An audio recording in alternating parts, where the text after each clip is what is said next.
Welcome back दोस्तों। आज मैं आपके सामने रिसेंटली थिएटर में रिलीज हुई एक तमिल हॉरर मूवी को लेकर आया हूँ। इसका नाम है गार्डियन, जिसमें हंसिका मोहतरमा लीडिंग रोल पर है। तो अब चलिए फटाफट से वीडियो को स्टार्ट कर लेते हैं। उससे पहले उठा दो प्यार, फॉलो इंस्टाग्राम। कहानी की शुरुआत में ही 4 तांत्रिक किसी जगह पर बैठकर मंत्र वगैरह पढ़ते रहते हैं। उसी तरह इन तांत्रिकों के पास बॉटल में 4 लोगों के खून होते हैं। इसी खून का इस्तेमाल करके ये 4 तांत्रिक किसी की आत्मा को यहाँ पर बुलाने लगते हैं और उस आत्मा को एक क्रिस्टल में बंद करने की कोशिश करते रहते हैं। बहुत दिनों से ये तांत्रिक इसी मौके की तलाश में होते हैं कि कब ये घड़ी आए और कब ये 4 तांत्रिक उस आत्मा को इस क्रिस्टल में बंद किया जाए।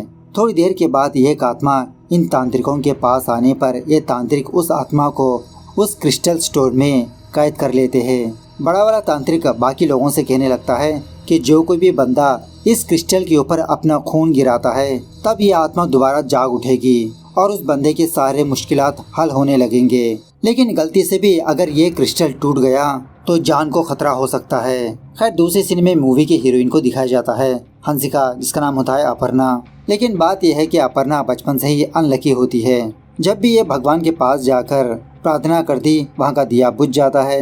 एक दिन अपर्णा का फादर अपर्णा को इसके बर्थडे पर एक छोटी सी साइकिल गिफ्ट पर दिया होता है, लेकिन उसी दिन वो साइकिल गायब हो जाती है अचानक से। मतलब कोई चोर उस साइकिल को चुरा ले भाग जाता है। इसी अनलकी के साथ अपर्णा बड़ी होती है। बड़ी होने के बावजूद भी इसका लक इसको साथ नहीं देता। हर बार अपर्णा के साथ अजीबोगरीब से हादसाएं पेश आते रहते हैं। जैसा लगता है कि दुनिया की सारी मुश्किलें इसी के सर पर है। खैर अब अपर्णा आर्किटेक्चर की पढ़ाई की रही होती है तो इंटर्नशिप के लिए अपर्णा चेन्नई जाती है। चेन्नई आने के बाद एक दिन अपर्णा एक साइकियाट्रिस्ट डॉक्टर रुद्रा के पास जाती है। अपनी जो बैड लक है उसके बारे में बताने लगती है कि बचपन से ही मेरे साथ हमेशा से बुरा होता है। अब रिसेंटली मेरे साथ एक हादसा पेश आया डॉक्टर साहब। इस तरह से अपने कुछ इंसिडेंट्स को बताने लगती है। चेन्नई आने के बाद अपर्णा अपने फ्रेंड के रिकमेंडेशन पर एक कंस्ट्रक्शन कंपनी में इंटरव्यू पर जाती है।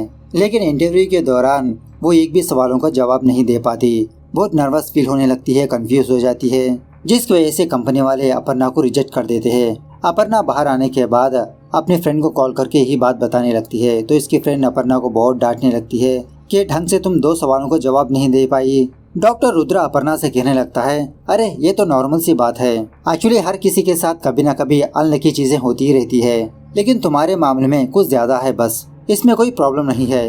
अपर्णा कहने लगती है, अरे डॉक्टर साहब असल बात तो मैंने आपको बताई ही नहीं। इस तरह से रुद्रा को एक और इंसिडेंट के बारे में बताने लगती है। एक्चुअली कॉलेज पढ़ते समय अपर्णा और उसके क्लासमेट्स एक कंस्ट्रक्शन साइट पर जाते हैं। वहाँ का इंचार्ज इन सारे स्टूडेंट्स को सारा साइट घूमने के लिए कहता है। मतलब ये तो आर्किटेक्चर्स है ना, कंस्ट्रक्शन साइट पर जाकर कुछ पॉइंट्स नोट डाउन करने के लिए कहता है। तो उसी तरह से जब अपर्णा उस कंस्ट्रक्शन साइट को अच्छे से ऑब्जर्व कर रही होती है तभी एक कील अपर्णा के पैर में चुभ जाती है और उसी पैरों के पास वो क्रिस्टल होता है। अपर्णा का ब्लड उस क्रिस्टल के ऊपर पड़ता है। बेचारी अपर्णा दर्द के मारे वहाँ से बाहर आने लगती है। उसी जगह पर 2 लोग रॉड्स को बेंड करते रहते हैं। तभी एक रॉड मिस होकर अपर्णा की तरफ आने लगता है, लेकिन लकीली अपर्णा को नहीं लगता, वो अपने आप नीचे गिर जाता है वो रॉड। ये देखकर अपर्णा शॉक में रह जाती है कि लाइफ में पहली बार इसके साथ ऐसा हुआ। मेरे साथ हमेशा से बुरी चीजें होती है, लेकिन पहली बार उस दिन कुछ अच्छा हुआ।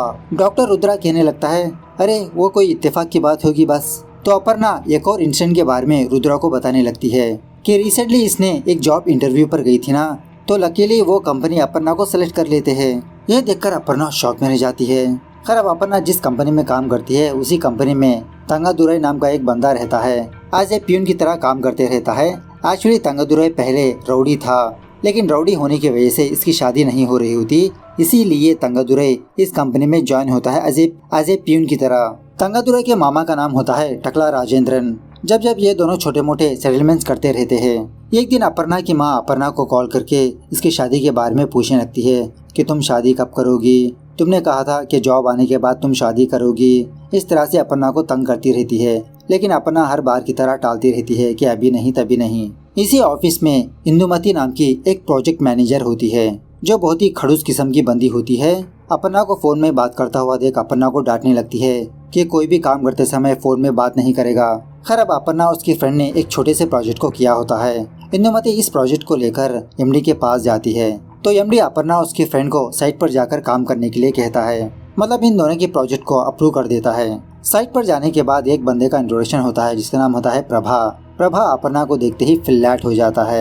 इसको पहले ही नजर में प्यार होने लगता है, लेकिन अपर्णा प्रभा को देखकर इसको बहुत डांटने लगती है। क्या तुमने जिंदगी में कभी लड़की को नहीं देखा? ऐसे क्यों घूर रहे हो? इस तरह से दिन भर प्रभा को डांटने लगती है, ये काम वो काम करने के लिए कहती है। ऐसे जताने लगती है कि सारे प्रोजेक्ट की हेड यही है। खैर इसी दरमियान में अपर्णा की फ्रेंड की मां को तबीयत बिगड़ जाने की वजह से अपर्णा की फ्रेंड अपर्णा की बाइक लेकर जाने लगती है हॉस्पिटल पर। लेकिन शाम होने के बाद भी अपर्णा की फ्रेंड उस साइड पर नहीं आती। अपर्णा जब अपने फ्रेंड को कॉल करती है तो उसकी फ्रेंड अपर्णा को बताने लगती है, अरे सॉरी यार, मैं फिलहाल सिटी से बहुत ही दूर हूँ, मुझे आने में बहुत टाइम लगेगा।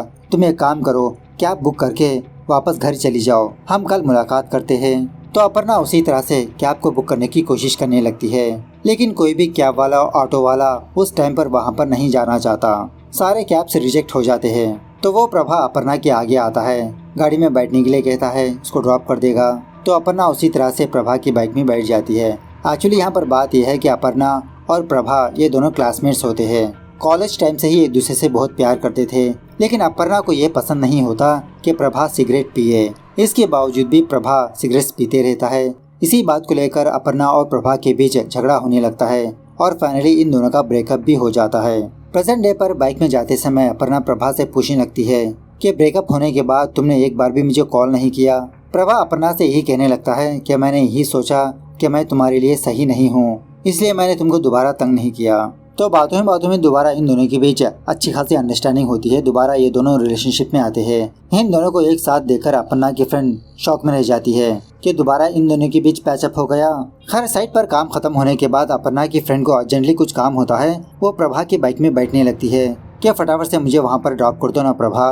ये देखकर अपर्णा थोड़ा सा जेलस फील होने लगती है और अपने मन ही मन ये सोचने लगती है कि इसकी फ्रेंड बाइक से गिर जाए तो मैं प्रभा की बाइक पर बैठकर जाऊंगी। तो सेम उसी तरह से थोड़ी दूर जाने के बाद अपर्णा की फ्रेंड बाइक से नीचे गिर जाती है। अपर्णा की फ्रेंड प्रभा को बहुत डांटने लगती है कि ये तुम्हारी बहुत ही अजीब की बाइक है, मैं नहीं बैठने वाली तुम्हारी बाइक में, तुम अपनी गर्लफ्रेंड को ही बिठा लो। ये देखने के बाद अपर्णा शॉक में रह जाती है कि मैंने जो चाहा वही हुआ, ये कैसे पॉसिबल है। खैर एक दिन प्रभा की माँ की तबीयत बिगड़ जाने की वजह से उसको हॉस्पिटल में एडमिट किया जाता है। डॉक्टर चेकअप करके प्रभा को ये बताने लगता है कि तुम्हारी माँ का हार्ट ट्रांसप्लांटेशन करना पड़ेगा और वो भी विदिन 48 आवर्स। अगर तुम किसी डोनर को जानते हो तो फटाफट से तलाश करो। यह सुनने के बाद बेचारा प्रभा बहुत डिसअपॉइंट होने लगता है कि 48 आवर्स में हार्ट डोनर कहाँ पर मिलेगा। प्रभा की परेशानी को देखकर अपर्णा अपने मन ही मन यही सोचने लगती है कि काश जल्दी कोई डोनर मिल जाए तो प्रभा की माँ बिल्कुल ठीक हो जाएगी। तो सेम कुछ ही घंटों बाद एक डोनर इनको मिल जाता है। प्रभा की माँ का ऑपरेशन भी सक्सेसफुल हो जाता है और ये खबर न्यूज़पेपर में भी छपी थी। इस तरह से अपर्णा उस डॉक्टर रुद्रा को दिखाने लगती है। रुद्रा कहने लगता है, हाँ ये बात तो मुझे शॉकिंगली लगी, लेकिन ये भी कोई इत्तेफाक की तो बात हो सकती है ना। अपर्णा एक और इंसिडेंट बताने लगती है। एक्चुअली कुछ दिनों पहले इनके कंपनी के साइड से एक फुटबॉल मैच हो रहा था। प्रभा की टीम कंटिन्यूसली 3 गोल्स कर चुकी होती है और दूसरी टीम एक भी गोल नहीं किया होता। सो अपर्णा अपने मन ही मन ये कहने लगती है कि हर बार एक ही टीम जीतेगी तो क्या मजा आएगा, काश अगर इस बार दूसरी टीम जीतेगी तो बड़ा मजा आएगा। तो सेम उसी तरह से दूसरी टीम प्रभा की टीम को हरा देती है, कंटिन्यूसली गोल करने लगती है। यह सुनने के बाद डॉक्टर रुद्रा अपर्णा से कहने लगता है, तुम तो बहुत ही लकी हो, करोड़ों में किसी एक को होता है ऐसा वरदान और वो लकी पर्सन तुम हो। अपर्णा रुद्रा को कुछ और बातें बताने लगती है। एक्चुअली इसकी कंपनी में जो इंदुमती है ना प्रोजेक्ट मैनेजर, वो दूसरे के प्रोजेक्ट को अपना बताकर एमडी के पास अच्छे से इम्प्रेशन गेन करती रहती है। रिसेंटली इंदुमती ने एक लड़की के साथ ऐसा ही किया जिसकी वजह से बेचारी की जॉब चली जाती है, एमडी इसको जॉब से निकाल देता है। सो दूसरे दिन इंदुमती सेम उसी तरह से अपर्णा के साथ भी करने लगती है। मतलब अपर्णा ने एक प्रोजेक्ट को किया होता है, लेकिन एमडी के पास जाकर ऐसे जताने लगती है कि इंदुमती ने ही इस प्रोजेक्ट को किया। वो एमडी सारे एम्प्लॉयज के सामने इंदुमती को अप्रिशिएट करने लगता है। यह सब कुछ देखकर अपर्णा तो शॉक में रह जाती है, लेकिन मीटिंग के दरमियान में कुछ भी नहीं बता पाती। मीटिंग से बाहर आकर अपर्णा अपने फ्रेंड से कहने लगती है कि इंदुमती जैसे लोग ज्यादा दिन तक जिंदा नहीं रह सकते, लोगों को धोखा देने वाली बेवड़ी लड़की। अब अपर्णा की बातें वो प्यून तंगदुरै सुन लेता है और एक्चुअली फुटबॉल मैच में भी तंगदुरै ने अपर्णा के मुँह से कुछ ऐसा ही सुना था। खैर दूसरे दिन जब अपर्णा उसके फ्रेंड ऑफिस में बस ऐसे ही एक दूसरे से बात कर रहे होते हैं तो थोड़ी देर के बाद इंदुमती ऑफिस में से गुजरने लगती है और वो भी इन दोनों को देखती रहती है। देखते ही देखते ही इंदुमती टेबल के ऊपर चढ़कर अपना सर ग्लास से मारने लगती है और वहां से नीचे जंप लगाकर आत्महत्या कर लेती है। ये देखकर ऑफिस के सारे लोग शॉक में रह जाते हैं। इसी दरमियान में तंगादुरई अपर्णा के पास आकर कहने लगता है, अरे मैडम, आपके पास सच में कुछ पावर है, आप जो भी बोलते हो सब कुछ होने लगता है। फुटबॉल मैच में भी ऐसा ही हुआ और इस इंदुमती के साथ भी कुछ ऐसा ही हुआ। तो तब जाके अपर्णा को थोड़ा कंफर्म होने लगता है, हाँ ये बात सच है, मैं जो भी चाहती हूँ वही हो रहा है। अपर्णा डॉक्टर रुद्रा से कहने लगती है, लेकिन डॉक्टर साहब, मेरी अच्छाई के पीछे एक बुरा काम भी होता था। फॉर एग्जाम्पल, जब अपर्णा पहली बार इंटरव्यू पर गई थी तो इसके बगल में एक टॉपर बंदा बैठा था। इसके मार्क्स बहुत ही टॉप लेवल के थे। इस बंदे की मार्क्स को देखकर अपर्णा थोड़ा कंफ्यूज हो गई थी, लेकिन इंटरव्यू खत्म होने के बाद उस लड़की के सारे मार्क्स अपर्णा के सर्टिफिकेट पर होते हैं और अपर्णा की वजह से ही उस बंदे की जॉब चली गई। मतलब वो बंदा इंटरव्यू पर फेल हो गया। और एक और बात यह है कि प्रभा की माँ का ऑपरेशन हुआ था ना, हार्ट ऑपरेशन, एक्चुअली उसी वक्त एक बंदे का एक्सीडेंट हुआ था और उसी का हार्ट प्रभा की माँ को ट्रांसप्लांटेशन किया गया। डॉक्टर रुद्रा अपर्णा से कहने लगता है, मैं नहीं मानता ये सब कुछ बातों पर, चलो एक काम करो, ये जो पौधा है ना, इस पौधे को 6 इंच बड़ा करके दिखाओ। अपर्णा कहने लगती है, अरे डॉक्टर साहब, अगर मैं मार लूंगी तो ये पौधा बड़ा हो जाएगा। तो इसी दरमियान में अपर्णा का सर चकराने लगता है, सर दुखने लगता है इसका। रुद्रा पूछने लगता है कि अपर्णा क्या हुआ तुमको? अपर्णा कहने लगती है, डॉक्टर साहब, जरूर कुछ गलत होने वाला है। इस तरह से एक और इंसिडेंट के बारे में रुद्रा को बताने लगती है। एक्चुअली कल अपर्णा की फ्रेंड प्रोजेक्ट को दिखाने के लिए उस एमडी के पास गई थी, लेकिन वो एमडी अपर्णा की फ्रेंड के साथ मिसबिहेव करने लगा, इधर उधर टच करने लगा। अपर्णा की फ्रेंड रोते हुए कैबिन से बाहर आकर अपर्णा को ये बात बताने लगती है कि उसने मेरे साथ मिसबिहेव किया। अपर्णा अपनी फ्रेंड को लेकर अपने एमडी के पास जाकर इसको बहुत डांटने लगती है कि तुम ऐसे कैसे लड़कियों के साथ बिहेव कर सकते हो। एमडी अपर्णा से कहने लगता है कि तुम लोग मेरा कुछ नहीं बिगाड़ सकते, अगर जॉब करना है तो मेरे हिसाब से रहो। तो अपर्णा को गुस्सा आकर उस एमडी को गालियां देने लगती है कि तुम जैसे लोग जल्द ही मर जाओगे। तो प्रेजेंट डे पर अपर्णा को यही बात याद आकर रुद्रा को बताने लगती है कि शायद मेरा कंपनी का एमडी मरने वाला है, उसे बचाना होगा। इस तरह से फटाफट से वहाँ से जाने लगती है। दूसरी तरफ वो प्यून तंगादुरई राजेंद्रन से अपर्णा के बारे में बताने लगता है कि हमारी कंपनी में एक लड़की है मामा, वो जो भी बोलती है सच होता है। अगर हम उस लड़की को हमारी गैंग में शामिल कर दे तो कोई भी खून खराबी की कोई जरूरत ही नहीं है। तो उसी वक्त अपर्णा तंगादुरई को कॉल करके एमडी के बारे में पूछने लगती है, क्या फिलहाल एमडी कहाँ पर हो सकता है। तंगादुरई अपर्णा को एक साइट के बारे में बताने लगता है कि शायद सर वहाँ पर गए होंगे। फोन काटने के बाद तंगादुरई राजेंद्रन से कहने लगता है, चलो मामा, मैं तुमको तुम्हारी आंखों के सामने ये असलियत दिखाता हूँ। देखो, बिना हाथ लगाए वो लड़की एक बंदे को मारती है। तो दूसरी तरफ वो साइकेट्रिस्ट डॉक्टर रुद्रा अपर्णा के कंपनी के ओनर को कॉल करता है, जिसका नाम होता है स्टीफन, और वो एमडी स्टीफन का भाई होता है। रुद्रा स्टीफन से कहने लगता है कि मेरे पास ये एक लड़की आई और उसका कहना यह है कि तुम्हारे भाई की जान को खतरा है, तुम्हारे भाई की जान को बचा लो। मतलब रुद्रा ऑलरेडी स्टीफन को जानता होता है। तो स्टीफन उसी तरह से अपने भाई को कॉल करके ये बात बताने लगता है कि तुम जहाँ पर भी हो फटाफट से घर लौट आओ। वो एमडी कहने लगता है, अरे भैया, आप फिक्र मत करो, कोई भी मेरा कुछ नहीं बिगाड़ सकता। तो दूसरी तरफ जब अपर्णा उस एमडी को ढूंढते हुए जब जा रही होती है तो रास्ते में ही इसका एमडी इसको नजर आता है। अपने एमडी को रोककर जब बात ही कर रही होती है तो इसी दरमियान में एक नुकीली चीज आकर एमडी के गले को काट कर चली जाती है। उसी वक्त उस एमडी मतलब स्टीफन के भाई की मौत हो जाती है और दूर से राजेंद्रन और तंगादुरई ये चीज देखकर शॉक में रह जाते हैं। हाँ यार, ये तो कोई मामूली लड़की नहीं है। खैर अपर्णा अपने घर आकर बहुत गुस्सा करने लगती है कि आखिरकार मेरे साथ ऐसा क्यों हो रहा है। गुस्से में आकर घर के सारे सामान तोड़ने फोड़ने लगती है। इसी दरमियान में अपर्णा की नज़र उस क्रिस्टल पर पड़ती है। एक्चुअली उस दिन जब अपर्णा के पैर में कील लगी थी ना, उसी वक्त अपर्णा इस क्रिस्टल को अपने घर लाती है। सोचने लगती है कि इसी क्रिस्टल की वजह से ये सारी चीजें मेरे साथ हो रही है। इस तरह से इस क्रिस्टल को फोड़ देती है। उसके बाद क्या था, इस क्रिस्टल से एक बहुत ही भयंकर आत्मा बाहर आती है और शायद ये आत्मा अपर्णा की बॉडी में चली जाती है। खैर उसके बाद अपर्णा फ्रेशअप होने के लिए जब वॉशरूम में जाती है तो उसी वॉशरूम में वो आत्मा अपर्णा के सामने प्रकट होती है और ये आत्मा हूबहू अपर्णा ही की तरह नजर आती है। वो आत्मा अपर्णा से कहने लगती है कि मेरे साथ जिन्होंने बुरा किया मैं उन लोगों को नहीं छोड़ूंगी। अपर्णा कहने लगती है कि एक जीव को मारना बहुत बड़ा पाप है ना, तो तुम कैसे मार सकती हो एक इंसान को। वो आत्मा कहने लगती है कि आखिरकार तुम मेरे बारे में जानती ही क्या हो। इस तरह से अपर्णा को अपने बारे में बताने लगती है। एक्चुअली इस आत्मा का नाम होता है मीरा। मीरा आंध्रा की रहने वाली होती है, लेकिन मीरा की एक तमिलियन बंदे से लव मैरिज होती है। इन दोनों की एक छोटी सी बेटी भी होती है, लेकिन हस्बैंड एंड वाइफ के बीच झगड़ा होने के बाद ये दोनों सेपरेट हो जाते हैं। मीरा किसी कंस्ट्रक्शन कंपनी में एज ए चार्टेड अकाउंटेंट की तरह काम करती रहती है। अपनी बेटी की अच्छे से परवरिश करती रहती है, किसी भी बात की कमी नहीं होने देती। एक दिन मीरा की कंपनी में एक छोटी सी पार्टी चलने लगती है। यहीं पर उन 4 विलन्स को दिखाया जाता है, त्यागराजन, स्टीफन, डॉक्टर रुद्रा और एक और बड़ा विलन। ये चारों मिलकर 36 कंपनी को रन करते आ रहे हैं। सो प्रोजेक्ट अप्रूव होने पर एक छोटी सी पार्टी हो रही होती है। इन सारे कंपनीज का अकाउंट मीरा ही डील करती रहती है। खैर एक दिन ये चारों लोग मीरा के पास आकर एक रिक्वेस्ट को रखते हैं।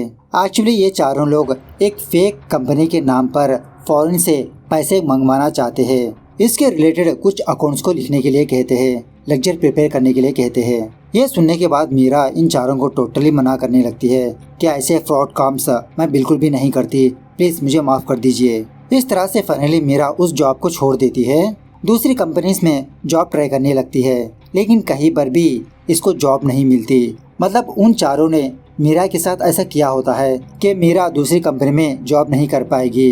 ये सब कुछ देखने के बाद मीरा ठान लेती है कि ये वापस आंध्रा लौट जाएगी, लेकिन तभी इसकी बेटी के मेन एग्जाम्स होते हैं। सोच लेती है कि मीरा की बेटी के एग्जाम्स खत्म होने के बाद मीरा अपनी बेटी के साथ आंध्रा चली जाएगी अपने मायके। खैर एक दिन इन चारों को ये बात पता चलती है कि इनकी एक कंपनी के ऊपर इनकम टैक्स की रेड पड़ने वाली है। अगर आईटी वाले आएंगे तो पहले अकाउंटेंट के बारे में पूछेंगे, अकाउंट्स वगैरह दिखाने के लिए। तो ये चारों यही सोचने लगते हैं कि शायद मीरा इन चारों के बारे में इनकम टैक्स वालों को बता सकती है, तो मीरा को मारने का डिसाइड कर लेते हैं। दूसरी तरफ आज मीरा की बेटी का बर्थडे होता है। मीरा अपनी बेटी को उसके स्कूल ड्रॉप करके स्कूल खत्म होने के बाद उसके फ्रेंड के घर पर जाने के लिए कहती है, क्योंकि मीरा अपनी बेटी को सरप्राइज देना चाहती है। मीरा वापस अपने घर पर आकर अपनी बेटी के लिए केक प्रिपेयर करती है, एक साइकिल को भी खरीदती है अपनी बेटी को गिफ्ट देने के लिए। उसी वक्त वो 4 लोग मीरा के घर पर आते हैं, त्यागराजन, स्टीफन, डॉक्टर रुद्रा और एक और बड़ा विलन। फटाक से मीरा पर हमला करने लगते हैं। मीरा इन लोगों को समझाने लगती है, सर मैं तो यहाँ से जाने वाली हूँ, मैं आपके बारे में किसी को भी कुछ भी नहीं बताऊंगी, प्लीज सर मुझे छोड़ दीजिए। इसी दरमियान में मीरा की बेटी मीरा को कॉल करने लगती है, पूछने लगती है कि माँ क्या तुमने केक प्रिपेयर कर लिया, क्या मैं अब घर वापस आ सकती हूँ। मीरा अपनी बेटी से कहने लगती है, हाँ बेटा थोड़ी देर और मैं तुमको लेने के लिए आ रही हूँ। फोन काटने के बाद मीरा इन चारों से दोबारा बहुत रिक्वेस्ट करने लगती है कि आज इसकी बेटी का बर्थडे है, इसकी बेटी अनाथ हो जाएगी, लेकिन इसके बावजूद भी ये चारों मीरा को बहुत ही बेरहमी से मार देते हैं, इसके घर को ही आग लगा देते हैं। उसके बाद ये चारों 4 तांत्रिक को बुलाकर मीरा की आत्मा को एक क्रिस्टल में बंद करवा देते हैं, और बॉटल्स में जो 4 लोगों के खून थे ना वो इन चारों के ही होते हैं, त्यागराजन, स्टीफन, रुद्रन और बड़ा वाला विलन। आत्मा को बंद करते समय ये तांत्रिक एक कंडीशन को भी रखते हैं, तो वो क्रिस्टल अपर्णा को मिल गया। अपर्णा का खून उस क्रिस्टल के ऊपर गिरा, जिस वजह से वो आत्मा मीरा की मानने लगी। हर प्रेजेंट डे पर स्टीफन यही सोचने लगता है कि इसकी भाई का मौत का कारण वही अपर्णा है। सो अपर्णा को मारने के लिए कुछ गुंडों को अपर्णा के पास भेजता है। एट द सेम टाइम उसी वक्त स्टीफन के साथ कुछ हॉरर इंसिडेंट्स पेश आने लगते हैं। स्टीफन के सामने मीरा की आत्मा नजर आने लगती है। थोड़ी देर के बाद वो डॉक्टर रुद्रा स्टीफन को कॉल करके कहने लगता है कि स्टीफन तुम अपर्णा के साथ ऐसी वैसी हरकतें मत करो, वो अपर्णा कोई मामूली लड़की नहीं है, उसने तो मेरे सामने एक पौधे को 6 इंच बड़ा कर दिया, उसके अंदर कोई शक्ति है, तुम जल्दबाजी मत करो। लेकिन स्टीफन रुद्रा की बातों पर यकीन नहीं करता। दूसरी तरफ अपर्णा की बॉडी में मीरा की आत्मा आकर उन गुंडों को बहुत मारती पीटती रहती है। उसी वक्त जब स्टीफन वहां पर जाता है तो मीरा की आत्मा स्टीफन को भी बहुत ही बेरहमी से मार देती है। खैर दूसरे दिन राजेंद्रन और तंगदुरा के पास एक कॉन्ट्रैक्ट आने लगता है, मतलब कोई इन दोनों को सुपारी देने लगता है कि किसी को मारने का। तो ये दोनों यही सोचने लगते हैं कि हम अपर्णा की मदद लेंगे, अगर वो बोलेगी तो कोई भी बंदा मर जाएगा। दूसरे सीन में मीरा की बेटी को दिखाया जाता है जो किसी ऑर्फनेज में बहुत मुश्किलों का सामना करती रहती है। वहाँ का वार्डन उस बच्ची के साथ मिसबिहेव करने लगता है। ये देखकर मीरा की आत्मा उस बंदे का चेहरा जला देती है। मीरा की आत्मा अपर्णा से कहने लगती है कि तुम मेरी बेटी को वहाँ से निकालो। उसके बाद मीरा की आत्मा उस डॉक्टर रुद्रा को भी मार देती है। और उसी वक्त राजेंद्रन और तंगदुरई वहाँ पर आकर इस चीज को देखकर शॉक में रह जाते हैं। जब इन दोनों की मौत की खबर बड़े वाले विलेन को पता चलती है तो वो सीसीटीवी फुटेज को चेक करने लगता है। पता चलता है कि जिस वक्त रुद्रा मरा था उस वक्त उसके क्लिनिक पर राजेंद्र और तंगादुरई थे। वो दोनों डर के मारे भाग रहे थे। शक करने लगते हैं कि शायद इन दोनों ने ही रुद्रा को मारा होगा। इन दोनों को तलाश करने लगते हैं। दूसरी तरफ अपर्णा ऑर्फनेज पर आकर मीरा की बेटी से मुलाकात करती है। इसको गोद लेने का सोचती है और इसी तरह इसके साथ अच्छे से टाइम स्पेंड करने लगती है। उसके बाद राजेंद्र और तंगादुरई अपर्णा से मुलाकात करते हैं। इसके साथ एक डीलिंग करने लगते हैं कि हम दोनों को एक बंदे को मारना होगा, क्या तुम हमारी मदद कर सकती हो। तो उसी वक्त बड़े वाले विलन के गुंडे आकर इन दोनों को किडनैप कर लेते हैं। किसी जगह पर लाकर इन दोनों को बहुत मारते पीटते रहते हैं कि बताओ तुमने रुद्रा को क्यों मारा। ये दोनों कहने लगते हैं, अरे यार तुम लोगों को हम दोनों ही नजर आए, वहाँ पर एक लड़की थी, क्या वो लड़की नजर नहीं आई। त्यागराजन कहने लगता है कि वहाँ पर टेरेस के ऊपर तुम दोनों के अलावा कोई भी मौजूद नहीं था। तब जाके इन दोनों को ये बात पता चलती है कि इन दोनों के साथ अपर्णा नहीं बल्कि मीरा की आत्मा थी। उसी रात त्यागराजन अपनी फैमिली के साथ किसी रेस्टोरेंट पर जाता है खाना वाना खाने के लिए। तो उसी रेस्टोरेंट पर अपर्णा प्रभा के साथ होती है, उस बच्ची के साथ भी, और अपर्णा की बॉडी में मीरा की आत्मा होती है। थोड़ी देर के बाद त्यागराजन वॉशरूम पर जाता है फ्रेशअप वगैरह होने के लिए। तो उसी वॉशरूम में मीरा की आत्मा आती है त्यागराजन को मारने के लिए। At the same time Meera की बेटी अपर्णा से कहने लगती है कि आंटी क्या अब हम घर जा सकते हैं, मुझे बहुत नींद आ रही है। तो इस तरह से ये सारे लोग घर चले जाते हैं। और उसके बाद राजेंद्रन और तंगादुरई बड़े वाले विलन को कॉल करके अपर्णा के बारे में बताने लगते हैं कि उन दोनों को अपर्णा ने ही मारा, इसमें हमारा कोई लेना देना नहीं है सर। इस तरह से फोटोज भी भेजने लगते हैं। इस तरफ अपर्णा मीरा की बेटी को उसके ऑर्फनेज ड्रॉप करती है। मीरा की बेटी कहने लगती है कि आंटी कुछ दिनों बाद मेरा बर्थडे है, क्या तुम मेरे बर्थडे के दिन तुम्हारे घर ले जाओगी। अपर्णा कहने लगती है हाँ बेटा जरूर। इस तरफ त्यागराजन फटाफट से अपने घर में आकर अपने सारे कमरे के दरवाजे बंद करने लगता है। लेकिन इसके बावजूद भी मीरा की आत्मा त्यागराजन को बहुत ही बेरहमी से मार देती है।